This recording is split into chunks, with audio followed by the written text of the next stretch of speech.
J'espère que vous allez bien. Je m'appelle Schiffer Marois. Bienvenue au Salon Royal, là où plusieurs intervenants viennent échanger sur divers sujets par rapport au temps auquel nous sommes aujourd'hui à la lumière de la parole de Dieu. Je ne suis pas seule, je suis accompagnée des hommes et des femmes merveilleux. Pasteur Leslie Passerino, Déborah Ketlar-Mavoie, Jean-Claude Mendes et le pasteur Eric Moulopoué. Bonjour. Bonjour. Aujourd'hui, nous allons parler de la destinée. J'ai tellement de questions par rapport à la destinée. Donc, c'est quoi? Comment trouver sa destinée? Cette phrase qu'on dit souvent, je vais suivre ma destinée. C'est quoi suivre sa destinée au final? Et comment on trouve notre destinée finalement? Qu'est-ce que nous devons savoir par rapport à la destinée en tant que citoyens du royaume de Dieu? La destinée, c'est le plan de Dieu parfait pour notre vie. C'est facile, c'est une phrase. La seule chose, et c'est là où tout le monde se plante, tout le monde échoue à ce test-là, c'est comme si on pense qu'à partir du moment où on accepte Jésus, Madame la cigogne arrive avec une petite enveloppe, et là tous les anges chantent ensemble et disent « Ah, voici ta destinée, à partir d'aujourd'hui tu seras appelé. » Non les amis. Ça n'arrivera jamais non plus. La destinée, Dieu l'a déjà prévue bien avant qu'on sorte du ventre de notre maman. Et ça commence dès le départ. Et souvent les gens sont, c'est quoi mon appel? C'est quoi ma destinée? Pourquoi je suis fait? Et les gens sont littéralement aveuglés. Ils ne regardent même pas les richesses que Dieu a déposées en eux depuis le départ. Il y a des choses quand on grandit en sagesse et en maturité avec Christ au sein de notre identité, et qu'à un moment donné, on se pose sur notre sofa en disant « Laisse-moi réfléchir un instant ». Et là, on réalise. Un exemple. Quand j'étais jeune, ma mère, que j'aime beaucoup, me disait souvent « Arrête de te prendre pour la sauveuse du monde et tout le temps en train de vouloir régler les problèmes de tout le monde. Hey, je suis pasteur aujourd'hui !» Vous avez vu ça? Tout était déjà là. Et c'est vraiment ça. Tout est déjà là en nous. Et souvent, on croit vraiment là, il y a un switch dans notre identité. Mais il n'y a pas un switch dans la destinée, là. La destinée, elle était déjà là. Mais notre première destinée, avant le to do, il y a ce qu'on appelle un to be. Et la première destinée, c'est d'être un citoyen du royaume. Et ça se déclenche uniquement quand on accepte Christ dans notre vie. Par exemple. Et de devenir un citoyen du royaume, de faire des disciples qui font des disciples, ça fait partie de notre destinée. Alors il y a ce que Dieu a mis en nous. Il y a le mandat divin qui va avec notre identité et ça prend les deux. Parce que dans notre destinée, quand on embrasse le mandat, tout ce qui est en nous se déclenche et alors on peut marcher et avancer. C'est ça la destinée. Waouh! Wow. Génial! Donc la phrase que tu nous avais dit au début, la seule phrase, c'était « Le plan de Dieu parfait pour ta vie ». Le plan de Dieu parfait pour ta vie. Savoir que nos voies, ce ne sont pas les voies de Dieu. Parfois, on a le plan de moi-même, le plan parfait pour moi-même. De Schiffer. Exactement. C'est ça. Mais c'est le plan de Dieu parfait pour ma vie. Donc Dieu a un plan pour chacun d'entre nous. Et là, Pasteur Leslie, tu as parlé d'un plan, mais comment on fait pour trouver ce plan? C'est à mon avis, l'une des questions que tout humain devrait se poser, à mon avis. Et comment on trouve sa destinée? J'ai aimé ce que Pasteur Leslie a dit, c'est le plan parfait de Dieu. La première chose dans la démarche de découvrir sa destinée, c'est prendre conscience que c'est le plan parfait de Dieu. En fait, ce n'est pas nous qui fabriquons notre destinée. Notre destinée existe, ce plan existe déjà. Et quand on est conscient que je suis, en fait, la démarche c'est de découvrir et non pas de fabriquer, ça change toute la perspective. Je ne suis pas en train de faire des choses pour fabriquer mon avenir, pour bâtir quelque chose, mais je suis en train de faire pour découvrir ce qui est déjà bâti par Dieu, ce que Dieu a déjà formé pour moi. Et ça, à mon avis, c'est l'un des points capitaux quand on veut connaître, aller vers sa destinée. Et d'ailleurs, dans Psaume 139, le verset 6, par là, la Bible nous dit que avant que nous puissions exister, Dieu avait écrit dans son livre même les nombres des jours qui nous étaient destinés. Il avait tout écrit. Donc nous, notre travail d'abord, c'est de prendre conscience que ça existe, cette destinée. Je ne la fabrique pas, mais je dois la découvrir. Et la deuxième chose, il faut aller vers le concepteur de sa destinée. Parce que naturellement, si ça existe, il y a le concepteur qui est Dieu. Alors, il faut aller vers celui qui a conçu la destinée. Qui est mieux placé que Dieu pour te dire quel est le plan qu'il a pour ta vie? Parce que vous savez, avant de nous introduire dans le temps, Dieu a d'abord trouvé c'est pourquoi tu dois être introduit dans le temps. Ta destinée a existé avant ton existence physique dans le temps. Alors, il faut aller vers celui qui l'avait conçu avant que tu ne naisses. C'est pourquoi il dit à Jérémie, avant que tu ne sois formé dans le ventre de ta mère, je t'avais consacré, je t'avais établi prophète, ainsi de suite. La destinée, en fait, a précédé la naissance d'un enfant, Jérémie. Et il faut aller vers celui qui l'a conçu. Et quand on va vers Dieu, on peut découvrir sa destinée. Dieu sait très bien faire des choses. Non seulement il nous a laissé, surtout dans la Nouvelle Alliance, découvrir cette destinée seule, mais il nous a donné le Saint-Esprit. J'aime beaucoup un passage de la Bible qui dit que le Saint-Esprit nous conduit vers les choses que Dieu nous a données par sa grâce. Et la Bible dit, je vous enverrai le consolateur, ainsi de suite, il vous conduira selon la vérité. Et cette vérité-là, le Saint-Esprit nous conduit, c'est notre destinée. Yes, c'est tellement profond.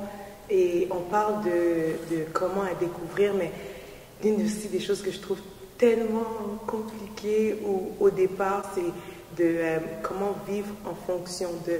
Parce que ça nous demande certaines choses. Donc, il y a certaines choses que Dieu nous donne, comment je peux dire, pas des critères nécessairement, mais certaines choses que Dieu nous donne, fais ça pour suivre ta destinée finalement.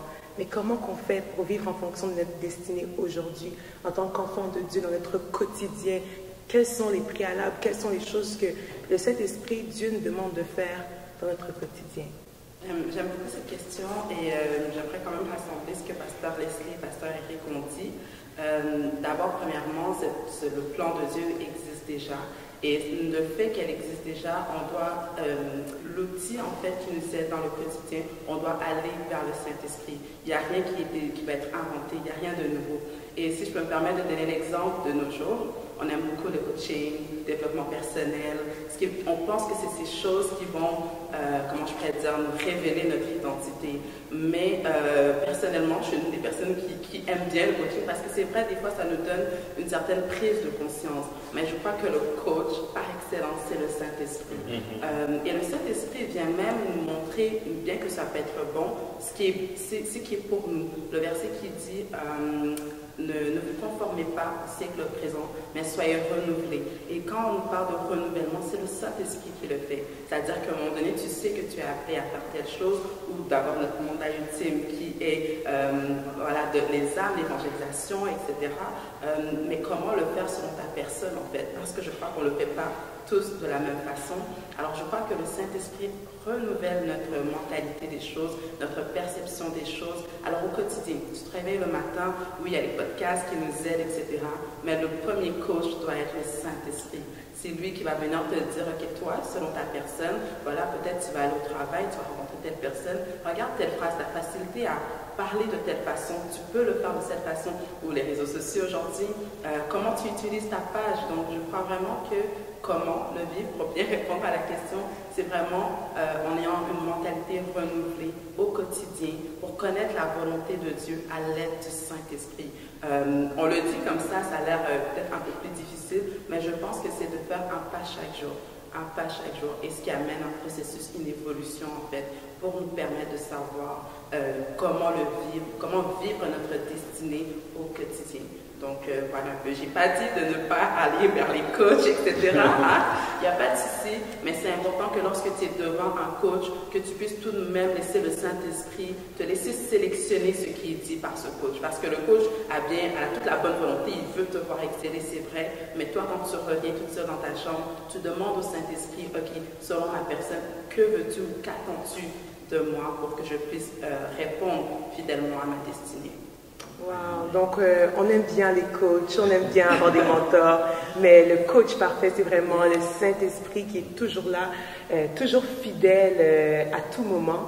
Et j'aime bien ce que tu as dit, Déborah. On pourrait mettre aussi, on aime bien aussi nos pasteurs, on vous aime bien. Mais le pasteur, le grand pasteur des brebis, c'est vraiment Jésus-Christ. Donc eux aussi, ils sont vers un coach et nous aussi, nous devons nous attacher vers notre coach vraiment fidèle, qui est le Saint-Esprit. Donc, on a parlé de comment trouver, comment vivre, mais c'est quoi les conséquences de vivre notre destinée au final? Donc oui, on a notre destinée ultime, qui est de vivre l'éternité auprès du Père, mais comme Pasteur Leslie a dit aussi, on a notre destinée à nous propres que nous avons. Donc c'est quoi les conséquences finalement qu'on peut avoir quand on vit notre destinée, pas la destinée d'une autre personne, mais notre destinée personnelle à nous? Ben, on va perdre beaucoup de choses. Le Seigneur, il est formel, il est clair. Celui qui veut me suivre, qui renonce à lui-même. Prenne sa croix et qui me suive tous les jours. Il leur prévient, il dit, écoutez, vous allez me suivre, mais veuillez renoncer à vous-même, parce que si vous ne renoncez pas à vous-même, vous allez être déçus. Et puis, il y a ce verset qu'on aime beaucoup citer dans Jérémie 29:30 qui dit, car je connais les projets que j'ai formés sur vous, dit l'Éternel, projet de paix et non de malheur, afin de vous donner un avenir et de l'espérance. On a appelé, écoutez, et on s'imagine avec ça, on a notre vision de ce verset. On prend ce verset et on le colle à notre vision des choses. Mais ce verset s'applique à tout le monde. Moi, je suis d'accord avec ça. Mais c'était quoi le plan de projet de paix et non de malheur pour Pierre? C'était de finir crucifié à l'envers. C'était quoi le projet de paix et non de malheur pour Paul? C'était de finir la tête coupée et finir tout seul dans une cellule romaine. Et au fait, c'est ça. On voit par exemple un homme comme l'apôtre Paul. Ce gars-là, il a accompli la loi. Hébreu, né d'hébreu. Pharisien, des pharisiens, né de la tribu de Benjamin, circoncis le 8e jour, irréprochable à l'égard de l'homme. Il a tout ce qu'il veut. Il avait un avenir qui était tracé devant lui, c'était parmi les pharisiens, parmi les chefs religieux. Il avait une renommée parmi les juifs, c'était ça sa fierté. Il avait sa fierté. Et il dit toutes ces choses qui étaient pour lui un sujet de gloire, il le regarde maintenant comme de la peau. Et c'est ça au fait. Et à partir de ce moment-là, le Seigneur prend tout ce qui est un sujet de gloire pour lui. Il le tâche de côté. Maintenant, il devient apôtre du Christ. Il a perdu toutes ses ambitions passées. C'est pour ça qu'il faut se demander au fait, parce qu'aujourd'hui, beaucoup de gens, ils viennent en Christ, ils reçoivent le Seigneur, et ils prennent la vie chrétienne comme une addition à leurs ambitions précédentes. C'est une addition. Ça ne change rien. Ça ne change rien. C'est une addition. En fait, le Seigneur, il n'est pas venu mourir sur une croix pour devenir une addition dans notre vie. Si quelqu'un est en Christ, il est une nouvelle créature. Les choses anciennes sont passées, toutes choses deviennent nouvelles. Tout. Ce n'est pas une addition, c'est pas maintenant, moi je vais devenir ça, je vais rajouter ça à mes ambitions. Si on demande à un ministre de l'Évangile authentique aujourd'hui, de regarder en arrière, et avant qu'il soit en crise, de lui demander, est-ce que vous auriez imaginé faire ça aujourd'hui pour le Seigneur? Il aurait dit, jamais. Il avait des plans à lui. Le Seigneur, il compte maintenant, moi c'est le plan que j'ai pour toi. Parce que l'homme a des plans, mais ce sont les desseins de l'Éternel qui s'accomplissent. C'est pour ça que les conséquences de vivre notre destinée aujourd'hui, c'est ça, c'est de perdre. De perdre quoi que ça coûte. Quoi que ça coûte. C'est pour ça qu'il faut renoncer à nous-mêmes. Être prêt à perdre. Et avec joie. Paul a tout perdu. Et il écrit un épître aux Philippiens, il dit à tout le monde, c'est lui qui encourage. Réjouissez-vous dans le Seigneur. Réjouissez-vous, soyez dans la joie. Le gars est en prison, il n'y a plus rien seul, personne n'encourage. C'est lui qui encourage tout le monde. Il a la joie du Seigneur. Il sait qu'il va le voir. Et c'est ça sa destinée. Il a embrassé. Il a embrassé. Il a achevé la course. Voilà. Oui, et je pourrais compléter en disant perdre pour gagner au final. Parce que oui, on perd aujourd'hui, mais c'est pour gagner. J'aime ce verset qui dit je cours pour tâcher de le saisir, puisque moi aussi j'ai été saisie par Jésus-Christ. Donc oui, je perds ces choses qui semblent, qui pèsent, qui font mal aujourd'hui, mais finalement je vais garder le meilleur. Je vais gagner vraiment le meilleur, et c'est Jésus-Christ. Quand on a Jésus-Christ, on a tout. Finalement, on a tout, on a la paix, on a la joie. Il dit Christ est ma vie et la mort m'est éternelle. Il dit que les légères afflictions du moment présent produisent sur lui, au-delà de toute mesure, un poids éternel de gloire. Donc c'est ça au fait. Parce qu'on a la vision, on ne regarde pas aux choses invisibles, parce que les choses invisibles sont temporaires, on regarde aux choses invisibles qui sont éternelles. Et c'est ça notre motivation. On regarde plus ces choses. Je perds, mais c'est ça. Je ne reporterai rien de ces choses avec moi. Christ est mon bien, mon unique bien. Waouh. Si on est rendu à un niveau où on dit la mort m'est un gain, donc là c'est quelque chose. Et je nous encourage vraiment à perdre pour gagner. Perdre pour gagner Jésus-Christ. Est-ce qu'on peut relever juste un mot par rapport à la destinée? Un mot que si ce soir ou ce matin, ou je ne sais pas, il est quelle heure chez vous, mais que vous puissiez juste faire une prière par rapport à la destinée, dire Seigneur, aide-moi pour... Le focus. Le focus. Seigneur, aide-moi pour... Le sacrifice. Le sacrifice. Seigneur, aide-moi pour... Renoncer à soi-même. Renoncer. Ça fait plus qu'un mot. Oui.